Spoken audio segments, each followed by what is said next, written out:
வணக்கம். யோசிச்சு பாருங்க. ஒரு 8 வயசு பொண்ணு யாருக்குமே தெரியாம தனியா ஒரு பஸ் ஜர்னி போனா என்ன ஆகும்? அந்த ஃபர்ஸ்ட் ட்ரிப் அவளுக்கு இந்த உலகத்த பத்தி என்ன கத்து கொடுத்துச்சு? வாங்க, வள்ளியோட இந்த செம்ம அட்வென்ச்சர பத்தி விரிவா பார்க்கலாம். சரி, நம்ம கதையோட ஹீரோயின் பேரு வள்ளி. அவளோட உலகம்னா அது அவ வீட்டு வாசலும் அந்த தெருவும் மட்டும்தான். ஆனா பாருங்க, அந்த சின்ன இடத்துல இருந்து தான் அவளோட ஒரு பெரிய கனவுக்கான விதை முளைச்சுது. அது எப்படின்னு பார்க்கலாமா? பாவம், வள்ளிக்கு விளையாட ஃப்ரெண்ட்ஸ் யாரும் இல்ல. அதனால அவளோட ஒரே என்டர்டெயின்மெண்ட்டே வீட்டு வாசல்ல நின்னு வேடிக்கை பார்க்கறது தான்.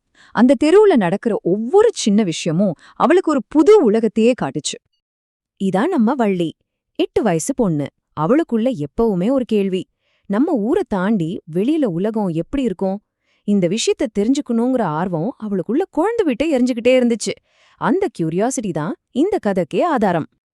அவ தெருவுல எத்தனையோ விஷயங்கள பாத்திருக்கா. ஆனா ஒன்னே ஒண்ணு மட்டும் அவ மனசுல அப்படியே ஆழமா பதிஞ்சிருச்சு. அது என்ன தெரியுமா? அவங்க ஊரையும் பக்கத்து டவுனையும் கனெக்ட் பண்ற அந்த பஸ். அந்த பஸ்ல ஒரு தடவையாச்சும் ஏறி போயிடணும் அப்படின்னு ஒரு சின்ன ஆசை அவ மனசுல வந்துச்சு. ஆயா, அந்த சின்ன ஆசை போக போக ஒரு பெரிய தீராத ஆசையா மாறிடுச்சு. சரி, இந்த ஆசைய நிறைவேத்தியே ஆகணும்னு முடிவு பண்ணி ரொம்ப பக்காவா ஒரு பிளான் போட ஆரம்பிச்சா. வள்ளியோட ஆசை வெறும் கனவா மட்டும் நிக்கல. அவ அத ஒரு கச்சிதமான பிளானா மாத்துனா. அந்த பிளானுக்கு ஒரு பேர் கூட இருந்துச்சு: 60 பைசா பிளான்.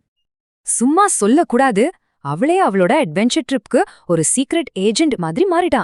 தன்னோட இந்த மிஷனுக்கு என்னெல்லாம் தேவையோ எல்லா இன்ஃபர்மேஷனையும் சேகரிக்க ஆரம்பிச்சா. அவ சேகரிச்ச இன்ஃபர்மேஷன் படி பஸ்ல ஒரு பக்கம் போக கட்டணம் 30 பைசா. யோசிச்சு பாருங்க, அந்த வயசுல அது அவளுக்கு ஒரு பெரிய அமௌண்ட் மாதிரி தெரிஞ்சது. அப்போ போயிட்டு வரதுக்கு மொத்தம் 60 பைசா தேவை. அதனால கிடைக்கிற ஒவ்வொரு காசா சேர்த்து ரொம்ப கஷ்டப்பட்டு அந்த 60 பைசாவை சேமிச்சா. இதிலிருந்தே அவளோட டிட்டர்மினேஷனை நாம புரிஞ்சுக்கலாம். சாக்லேட், பொம்மை, பலூன், திருவிழாவுல ராட்டின சித்துறதுன்னு இப்படி எல்லா சின்ன சின்ன ஆசைகளையும் கண்ட்ரோல் பண்ணிக்கிட்டு அவளோட அந்த ஒரே ஒரு பெரிய கனவுக்காக காசு சேர்த்தா. சரி, இப்போ வாங்க அந்த ஜர்னி நடக்கிற நாளுக்கு போலாம். வள்ளி எப்படி பஸ்ல ஏறின நிமிஷத்துலேருந்தே தன்னோட இண்டிபெண்டன்ஸ காட்டுறான்னு பார்க்கலாம். அவங்க அம்மா நல்லா மதிய நேரத்துல தூங்கிட்டு இருந்த சமயம் பார்த்து வள்ளி வீட்டை விட்டு மெதுவா வெளியே வந்து ரொம்பவே அதிகாரமா கத்தி பஸ்ஸ நிறுத்தினா. பஸ்ல ஏறினதும் கொஞ்சம் கூட பயமே இல்லாம கண்டக்டர் கிட்ட போய் நான் டவுனுக்கு போகணும்னு சொல்லிட்டு கையில வச்சிருந்த காசை நீட்டினான். அவளோட தைரியத்தை பார்த்து கண்டக்டரே அசந்து போயிட்டாரு.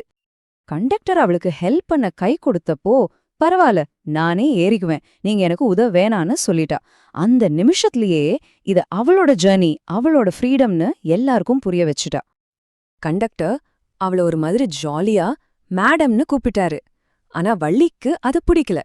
நான் ஒன்னும் மேடம் இல்ல, அத ஞாபகம் வச்சுக்கோங்க, நான் சொல்லித்தன்ன ஒரு குழந்தையா பாக்காதீங்கன்னு ரொம்ப பெருமையா சொன்னான்.